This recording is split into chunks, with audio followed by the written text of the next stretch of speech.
In this video, we are going to be learning about absolute value. So what is absolute value?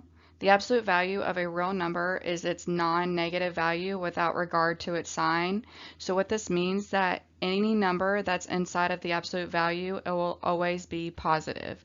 So let's look at a couple of examples. So if we had the absolute value, which by the way, that is what the absolute value symbol looks like. It's two vertical lines and we have 4 inside of the absolute value. The absolute value of 4 is going to equal 4. If we had a negative 4 inside of the absolute value, our answer is still going to equal 4. So the absolute value of negative 4 is also 4.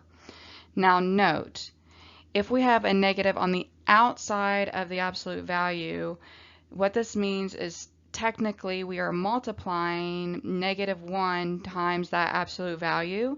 So it's going to be negative 1 times the absolute value of 4, which is 4. And so negative 1 times 4 is going to equal negative 4. Let's look at another example. Let's say we have a negative on the outside of the absolute value and a negative on the inside of the absolute value. This means that we're still multiplying negative 1 by that absolute value of negative 4. Well, the absolute value of negative 4 is going to equal 4. So now we're going to do negative 1 times 4, which is equal to negative 4. So let's look at example 1 where we're comparing two absolute values. So we are going to consider the following absolute value expressions, the absolute value of 10 and negative absolute value of 2. Step number 1, simplify the absolute value on the left of the given expression, the absolute value of 10. The absolute value of 10 is equal to 10. Step number 2, we're going to simplify the absolute value on the right of the given expression, negative absolute value of 2. Negative absolute value of 2 is equal to negative 1 times 2 because the absolute value of just 2 is going to be 2. And then we do negative 1 times 2, which is equal to negative 2. So step number 3, we're going to determine if the value on the left, the absolute value of 10, is less than, greater than, or equal to the value on the right, the negative absolute value of 2. And so when I write down my answers that I got when I simplified the absolute values, we have 10, we're comparing 10 and negative 2.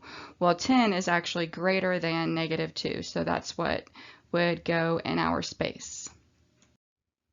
All right, let's compare two more absolute value expressions. So in example 2, we have negative absolute value of 4 and the absolute value of 4. So step number 1, simplify the absolute value on the left of the given expression, negative absolute value of 4. Negative absolute value of 4 is equal to negative 1 times 4 because the absolute value of just 4 is 4.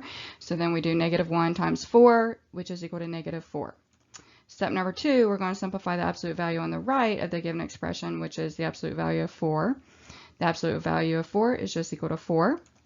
And the last step, step number 3, we're going to determine if the value on the left, the negative absolute value of 4, is less than, greater than, or equal to the value on the right, which is absolute value of 4. So once I show my simplified absolute values, I'm comparing negative 4 and 4. Well, negative 4 is less than 4, so that would be what would go in my space, and that is my symbol for less than.